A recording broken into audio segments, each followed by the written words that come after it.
Now that everyone, this is the Wedding Mavericks podcast, a podcast for wedding photographers and videographers who want to build successful and sustainable businesses. My name's Lindsay and I'm joined by Jules, and in this episode we're going to be sharing with you some of the changes that we have in the pipeline for our business and the podcast.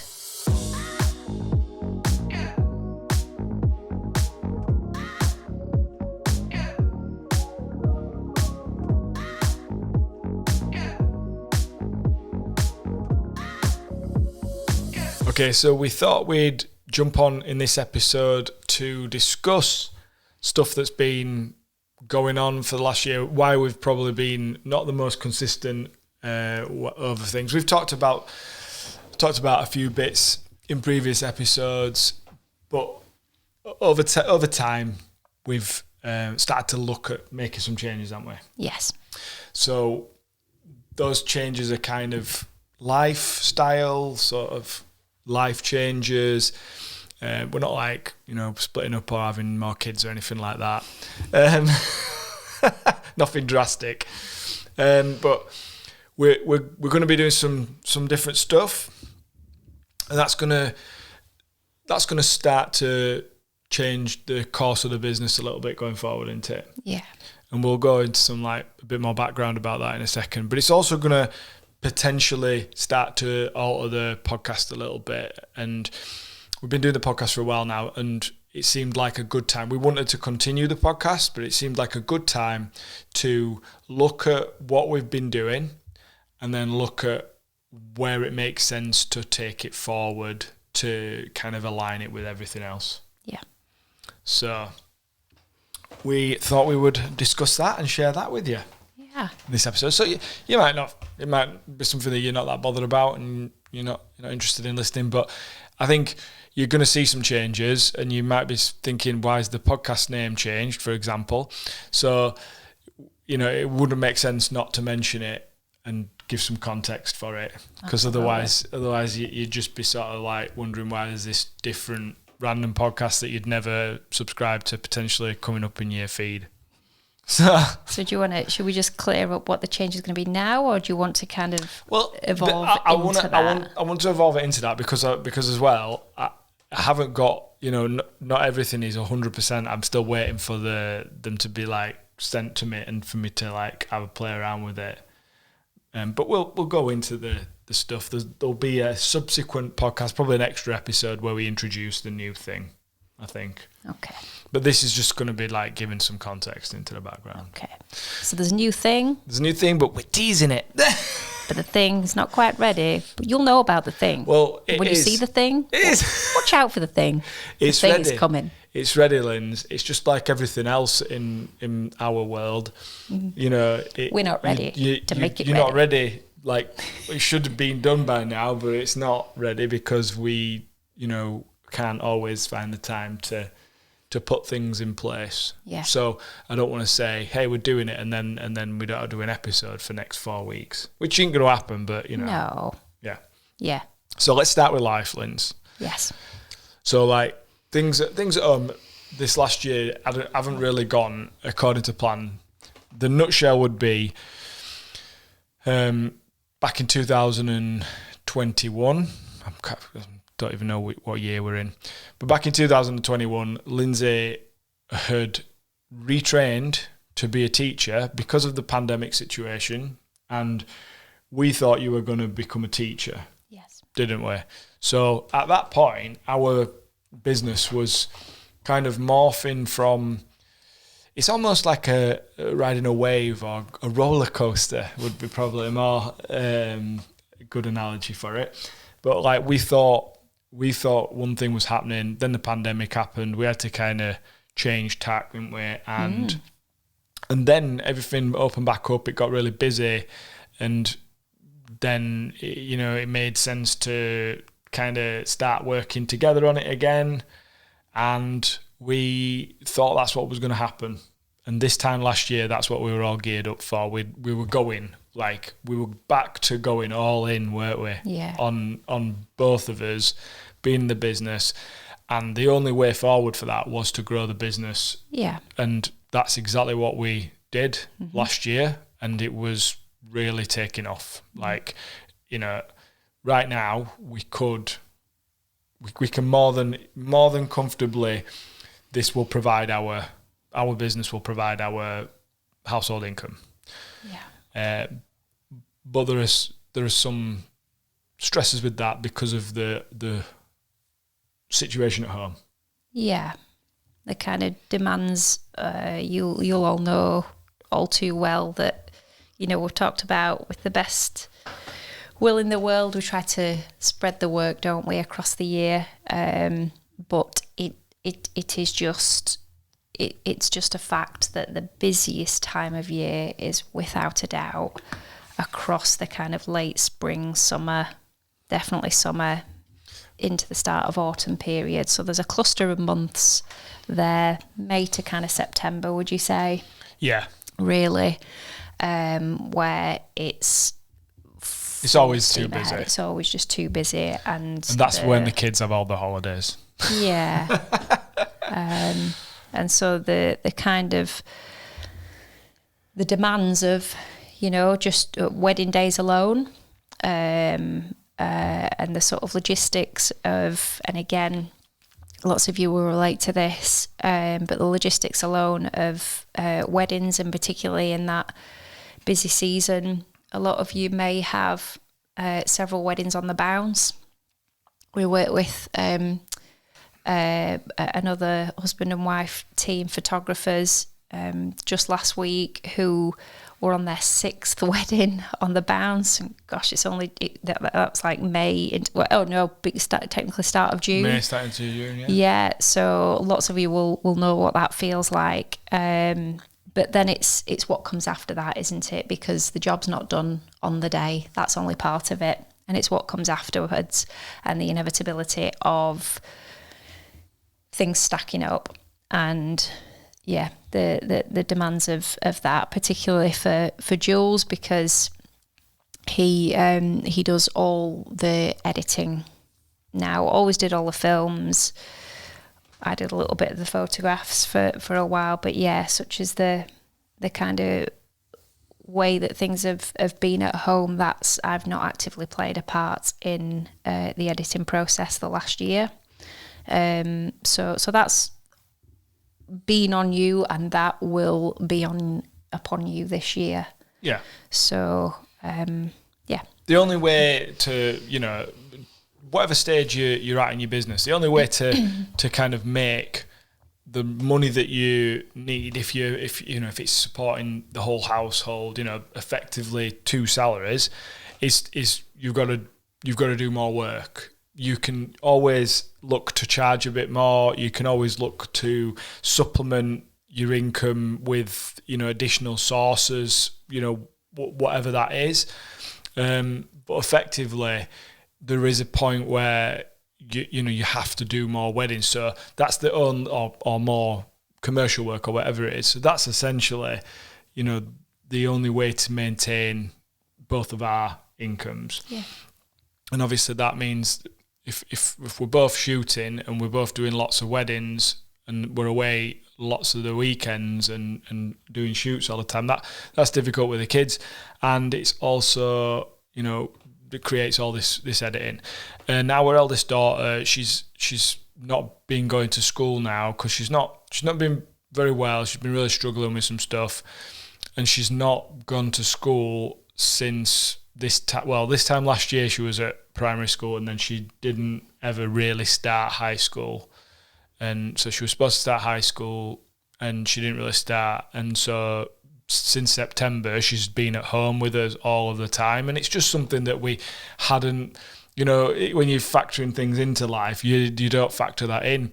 If your kids are both at school, because they're both school age, and you know you've got the school holidays and stuff, but you kind of think, well, while they're at school, I've got X amount of hours where I will get some work done, and that Lindsay was going to be taking some of the workload off me, and both of us would get time to do all of the things that you need to do to run your business. And essentially, though, you know, we're all working at home together. We're all in the same house, under the same roof. It's difficult. So basically, we've tried different things. We've looked at what we could do.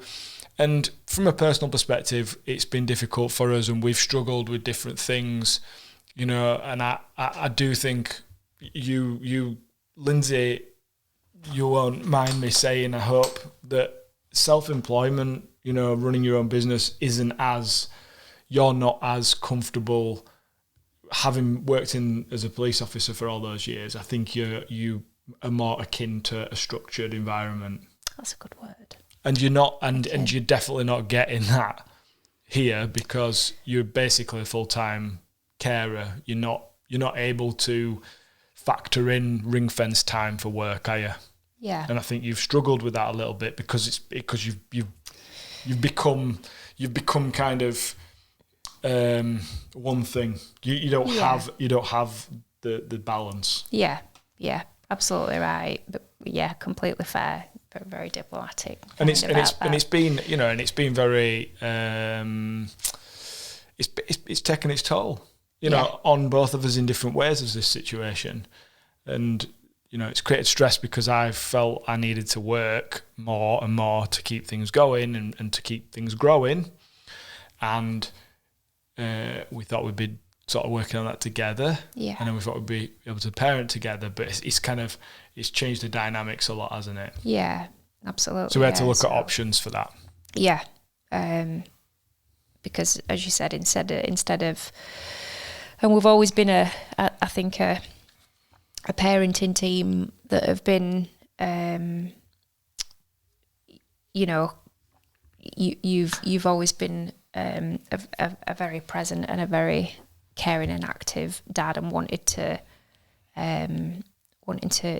always, you know, well, the whole reason for leaving the police in the first place and looking to start their own business is to kind of get the balance right and have more quality of family life. Yeah. And what's kind of happened is that we've kind of adopted separate roles almost. And we've basically gone back to what we used to be like in the police, but rather than one of us going to work and one of us being at home, we're all at home. Yeah. But we're all trying to do different. We've all got different goals. We're all trying to do different things, and that's been difficult. Yeah. Yeah. Yeah. So we've talked about different options, and we've tried different options, haven't we, to make it kind of work a bit better and so that everybody feels a bit more comfortable about what they're supposed to be doing and there's no tension. But essentially we've come to the thing that we should try you getting a job so that we don't have to make all of the money through the business. Yep. Still gonna push the business, still gonna work in the business, but it's rather than it being like a completely joint venture, you know, it's gonna be my focus and you're gonna focus on, you know, getting a job that will give you some like time, you know, doing other things. Yeah. And then we'll share the care and responsibilities. Yeah. So kind of scaling things back in terms of the business. So whereas like you said, the vision, the hope was to expand things, go bigger with things, but instead things will be scaled back, and a huge part of that will be so that excuse me, so that you don't have to get upset. Really try not to, because it's really difficult for our, you know, the kids don't like us being away anyway. But yeah, it's difficult for us to be away both at the same time. Yeah, you know, it's almost like one of us needs to be at home, and we don't know how long that's going to be for. And it's been a real struggle. Like, we could probably manage with the kind of the different roles and the workload, but where it really falls down is it gets very stressful when we have to both go to a wedding. And obviously we're coming up to summer and we're both going to have to go to weddings, and it causes a lot of upset. Yeah. And that becomes a very difficult thing to deal with and to do your job. So by doing this, what we're trying to achieve is that one of us is always at home, as much as we possibly can be. Yeah. Yeah. So, yeah. So that's that. So I mean, I'm going to focus on the business, and I'm going to look to do more solo work, / using other second shooters and other people as part of my team. I'm lucky that I do know people who've got great skill sets who I can call on and work with sometimes, and have done in the past, and I help them out sometimes. So that's really helpful, and that's like a really positive thing for why you should kind of network with other people in the business and not see people as, it's a different topic, but not see people as competition. You should, because honestly the amount of work, I know, again, another topic, amount of work and amount of support that you get from people by getting to know them, and they are essentially your direct competition, but they sling you work because they can't do it, you sling them work, and then you help each other out with shoots and stuff, so that's great. And Lindsay will still shoot with me, won't you? It'll just be more occasionally, and it'll be on the jobs where, probably definitely this year, it'll be the ones where we know we've booked whatever, and I wouldn't want to just change everything up like that. It's going to take a bit of time, and so ideally we're both going to go to those. But it's kind of looking towards the new school year. So when September comes, it's kind of looking at having a different year next year to the year that we had this year, because our daughter's going to be homeschooled now, and that's going to be the kind of focus to kind of keep everything nice and chilled for her, so that we can help her through this kind of phase. So it means adapting the business, and as part of that, I've been working on a few bits in the background, some changes to the website, and just thinking about what I offer going forward. Thinking about like what and part of this is not just about what I want to offer, but it's also about what I think people are asking for and what they're looking for. Yeah, this is based on fact and statistics, and so that's what I've been looking at, and wanting to streamline everything as much as possible. If you think about it, like we've got well, we did have previously, until last year when we redid the website, we had like three or four different websites on the go and a lot of administration. There's still different accounts on social media pages for all the different elements of the business, like the commercial, the weddings, the Wedding Mavericks, other things. So it's about trying to look at how we can simplify things and look at keeping things all moving in the same direction. Yeah. So what does that mean for the podcast? Well, The thing.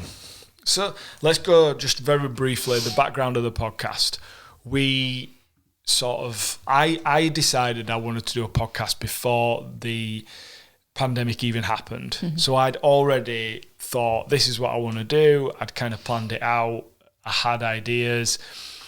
And then the pandemic happened, and, it kind of was a good time really to set up a podcast. But at the same time, I didn't, if I'd have just had the podcast to worry about and nothing else, if I'd have got all the furlough money and all the rest of it and didn't have to worry about money for a year, I think I'd have probably started a podcast and I'd have been able to put all my time into it. Yeah. But that's not really what happened. So I was trying to start this podcast that I'd already decided I was going to do, and everybody else was starting one, and it just, I didn't get it up and running as quickly as I'd like. And when I started out, it was, I had this vision of it being a bit wider than just wedding photographers and videographers. Yeah. It was going to be kind of all wedding business owners, all wedding, entrepreneurs within the sort of wedding creative space.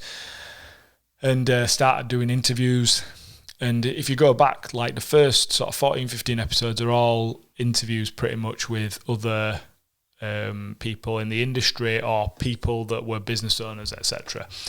And I really enjoyed that. I really enjoy interviewing people, but it was quite time consuming, and then everything opened back up and it all just went by the wayside and didn't really do anything with it for a good 6 months. And then the things had changed and I started it back up, and me and Lindsay started it together. Because I always saw this as like a collaborative thing. I always wanted to have other people to do this with, to work with. I didn't want to just be like a podcast that was just me or anything. So it kind of, that worked really well because we were both in the business, and it was brilliant.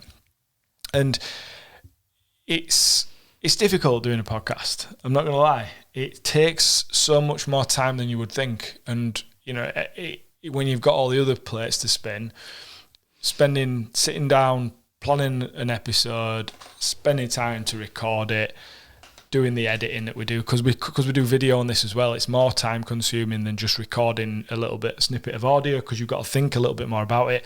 I'm fortunate that over the years I've invested in all sorts of equipment. I've never really got the production value quite where I wanted it to be, because I really, really want, I had big plans.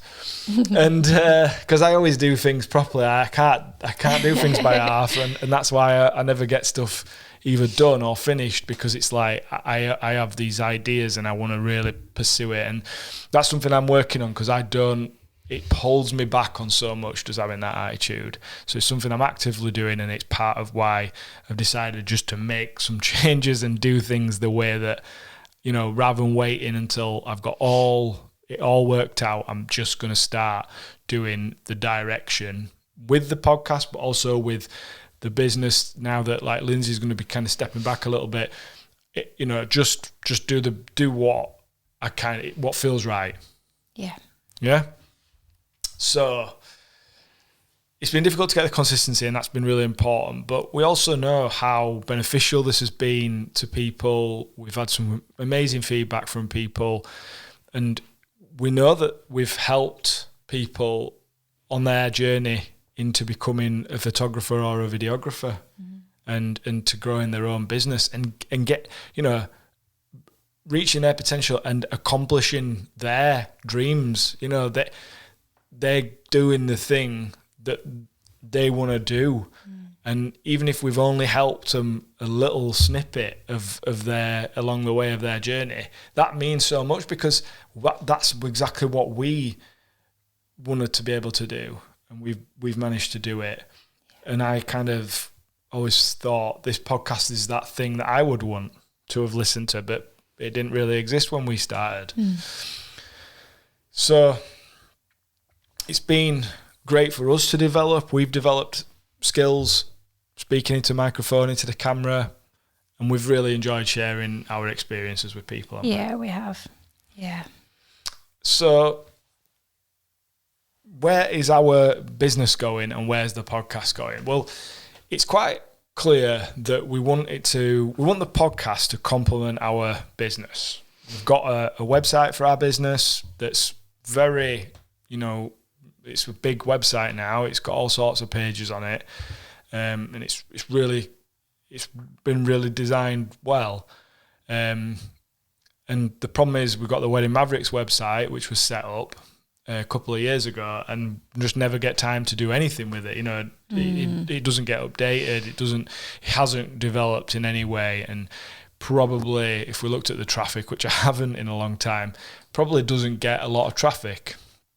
So it doesn't. It's such a shame, because it's such a shame, because we love the brand of the Wedding Mavericks. It's awesome. It's a proper sick brand. When I first saw this, I was like, that is exactly, like, I kind of described this idea out in my head to the designers, Divine, and what Adam came up with, I was just like, that's exactly the sort of, I didn't know what it was. I didn't know what it was until I saw it, but I was like, that's exactly what we wanted. So it was pretty amazing. And the whole Wedding Mavericks name, we came up with that, it totally summarised what we wanted to achieve, wasn't it? And and it summarises me. Yeah. Yeah. An absolute maverick. Yeah. I mean, I've always been a maverick, and my tutor in the police nicknamed me Maverick, and it's basically I don't follow what everybody's doing. You don't conform. I don't conform. No. I do things my own way. Yeah. And just because that's the way it's always been done. Yeah, just because it's the way it's always been done doesn't mean that's the way we should be doing it. So, over the last few years, it's definitely become quite obvious to us in different ways, on different levels, and we'll go into that in more detail probably in future episodes, but that, shooting photo, being a photographer or being a videographer, they're just becoming so much closer together. And I know it's a controversial statement and it upsets people, and I think at times I'm really careful. I've always been a bit of a people pleaser. I've always not wanted to push myself, and I'll always speak up for what I believe in, but I've not wanted to, especially in this industry where people can be so opinionated about stuff. I didn't want to I was trying to fit in and keep people on side. And I realised that it probably made me come across a little bit vanilla, really, in some respects. Right. No, this is genuine, really. Right. That's what I feel like it's held me back, like it has in other aspects of life. Okay. Because I haven't just had like that courage in my conviction to go, right, this is what I firmly think is the way forward. So shooting photo and video together is something we've been doing for years, but it was always a little bit scary because if we were just doing video and we were working alongside other photographers, sometimes you wouldn't want to say that you did photo as well, because you did occasionally get some reactions. They were a bit surprised when I told them we did photo, that we were working with them the other day, and they've worked with us a few times now, and they were like surprised. They didn't know that. Right. And I got a like a bit of a not a bad reaction, but I got and I just, so that's kind of what you can get sometimes, because I don't know, people sometimes do feel a bit like threatened by, just like some videographers feel threatened by photographers adding on video and doing highlight films and stuff. Some photographers might feel threatened if you do photo as well. So, but just that it shows, doesn't it, that there's such a, like you said, it can be a controversial subject, but that's because there's such a range in experience and preference, and I think you will have the steadfast photographers and videographers, and perhaps, I don't know, maybe the nature of, maybe whether it's a question of volume and how much they're doing, they are just so into, it's photography, or it's video, and kind of that is what has been successful for them, and that is the path that they have followed, and they have grown and they have excelled and have continued to kind of push forward in that without kind of maybe needing to, or maybe resisting. This is psychology stuff, isn't it? This is psychology stuff. People resist change all the time. Not many people, you've got, I can't remember what it's called, but there's a thing where it shows you that you've got your early adopters, and there's this curve of how things pick up, how new things become integrated into our society, and it's all to do with the early adopters, and then there's these different, I'm sure I've heard a Simon Sinek thing talk about it, but you find it in everything. It's going to happen with AI. Yeah. It's happened with it's happening with electric cars right now.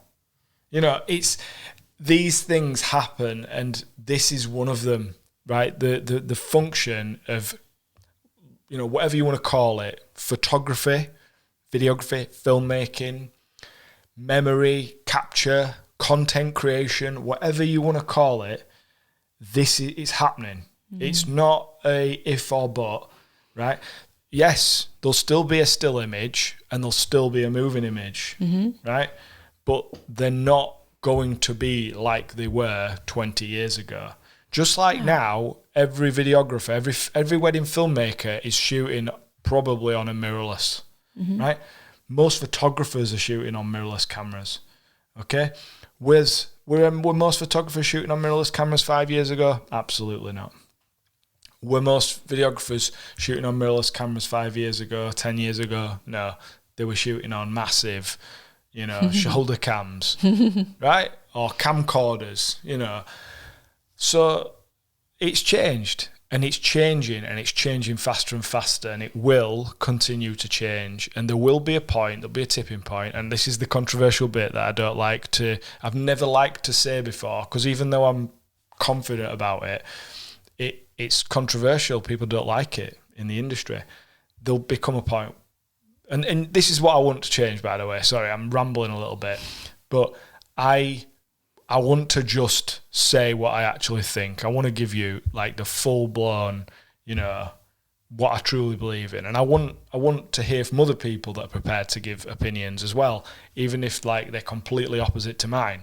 I want to be able to have that debate, rather than saying a watered down version of what I think, or doing a watered down version of what I think in front of people, because I don't want to upset people. Like, I don't want to upset photographers that I might work alongside that are going to send me inquiries, my way or whatever. Is that RT lens? So that was in silence. Apologies. So that's the reality. It's photo and video, are coming closer and closer together, and hybrid shooting, or whatever you want to call it, is the next thing. It's already the next thing, but it's just that it's going to become. It ain't going to be just a small people. Have a place. Yeah, it'll have a place. It'll have a place. There'll be photography, there'll be videography, filmmaking, and there'll be hybrid shooting, and it's the growth area. Yeah. And we know that for lots of reasons that we'll talk about in future episode, but that is why, and that's where our business has moved towards in the last 2 years. We've been doing that since we started 4 or 5 years now. Yeah. But in the last 2 years, we know it's moved in that direction. Yeah. And it makes sense to move it in that direction right now because we've seen the difference in what people want. Yeah. And I think others will have seen that as well. I think there will be plenty of you that, whether you are a photographer or a videographer, I think that you will have had inquiries asking whether you offer the other service as well. You may have been a photographer or videographer that who was very proactive during lockdown and during times where, in more recent times, because we've seen people's spending habits change and what available income people have got, you've needed to adapt your business. So in whatever way you've considered adapting your business over the last 2 to 3 years, there will be a lot of you out there that have already considered this. I can think of a handful straight away that we know from the local area that have adopted this into their business, that have offered a hybrid service. Some will continue with that. Others have sort of considered that, well, now that things have kind of returned to some degree of normality, that workload, that's maybe, depending on which one you were adding on and including, that's 2, maybe 3 times the amount of work that I was doing per wedding. Yeah. Now incorporated into each one. And actually, I would need to do a bit more work on thinking about the balance there, because if that's what I want to do going forward, I can't continue with that volume that I was taking on when I just offered one of those services. Yeah. And that's the thing. So the reason for making these changes is because our business is definitely moving in that direction, and it makes sense that we integrate the podcast into our business. because then there's less administration. I basically want to have one website, I want to have one Instagram account, I want to be able to run everything on that, but I still want us to be able to do the podcast. And that might look like me, it might look like us, it might be, interviewing guests and having other people on. That's what I'm hoping. But what I definitely want it to be is, as well as, helping people build successful and sustainable photography and videography businesses, I want to be a place where people can learn new skills and they can learn how to adapt to what is inevitably happening, which is we are moving towards dual capture, photo and video. And again, we'll go into it in more detail why the evidence is there that that's what's happening. It's not just me having a hunch or giving an opinion. There's loads of evidence there, and it's why it seems like the right time. And people need somewhere to come to listen and to interact and to ask questions and to get tips and help on how to adapt their businesses to that. Yeah. So this is what we do. This is what we've been doing for years now. And I feel like, I'm a good photographer. I'm a good videographer, but I'm not the best. I'm not up there in the top 1% doing the, millionaire weddings. But where I think I have got a skill set is I can do both well. Yeah. I can do both very well. And that's not something that, there aren't a lot of people offering that as an education. No. And I think what you are good as well is, Maverick sat here, always looking for ways, and I was going to say always looking for ways to kind of improve a process or make something more efficient. I didn't want to start using too formal terms, but that's essentially it. In every aspect of our lives, you will look to try to find a better way, not an easier way, because you're lazy. That doesn't come into it. Striving for kind of efficiency in the way that you do things.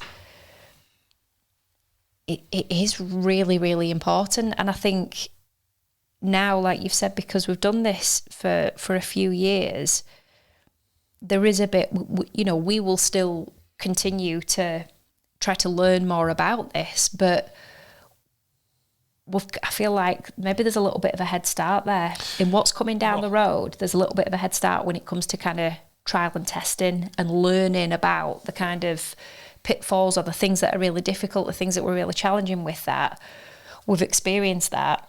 And so, that learning about it's hugely important. Essentially, sharing. Essentially, what hybrid capture or just doing photography and videography alongside each other is, whether you're doing that as one person or whether you're doing that as a team, but you're offering it together, which the way that we do it is very efficient. We're essentially getting, people, when they get both of us go to their wedding, they're getting essentially 2 photographers, 2 videographers, or they're getting the coverage that you would get with that, but you're doing it with 2 people.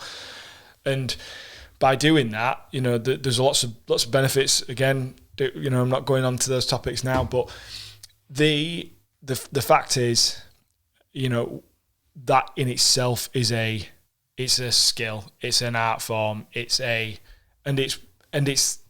one that is worth exploring. Yeah. So yeah, I think we've banged on enough about that. Not trying to sell it to you. Not trying to sell hybrid to you, but yeah. Well, no, but not trying to sell our not trying to sell ourselves. But I think that's the point. But that's the point, right? If the podcast, say it as it is, if the podcast is going to continue, I want it to be very specific now. And that doesn't mean we're only going to talk about hybrid. It means we can talk about anything to do with photography that might be of use, and anything to do with videography and filmmaking that might be of use. But we're also able to bring them together. Yeah. And we'll be looking for people who've got, different opinions on that. We'll be looking for people who are looking to develop those skill sets. we'll be looking for people who are already doing it and they're already pushing forward in this new field of capturing weddings or other things, because that's the thing, it's not just weddings. I have plenty of commercial clients asking, they hire me because they don't have to hire 2 people. They get good quality photos, good quality video, hire 1 person.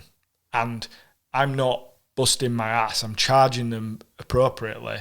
Yeah. But they're only having to deal with 1 person, and that is massive for them. Yeah.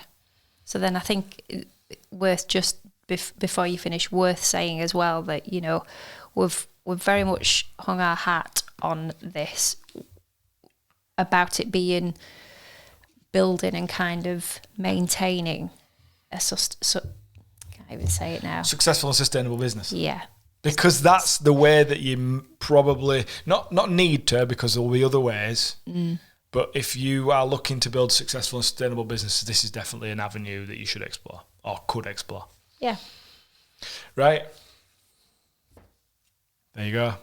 Hope you've enjoyed listening to this episode. This will probably be the last time we refer to this as the Wedding Mavericks podcast. It'll have a new name. And our branding is just about ready. We'll be planning to do a bit of a relaunch of the podcast in the coming weeks. We'll go through all the details of where you can find us and all that, and contact us once we've switched things over. But for now, if you do want to messages, you can DM us at Wedding Mavericks on Instagram. Eventually, we'll probably shut that Instagram account down. Won't we? Yeah. Yeah. Yeah. But we did just want to just give a massive thanks. Jules has already made reference to how many people have we've been able to really enjoy kind of connecting with lots of people from across the industry, from all different parts of the UK and beyond, and that wouldn't have been possible without you guys kind of spreading the word about what we do as well. So thank you so much for being with us. The last, how many episodes? 62 this is. Yeah. Thank you so much. It's not the end. It's just a pivot. Pivot. So thank you so much. We hope you're all well out there, and the weddings so far, we're at the start of June here. Weddings so far this year are going well for you, and you're enjoying it. Yeah. The podcast will be still in the same place. It'll just change its name and everything. So if you do see something different, click on it, give it a listen. It'll be us. It'll be the same thing. It might just feel and look a little bit different. But that's great. Thanks, guys. Take care. Take care. Bye. Bye.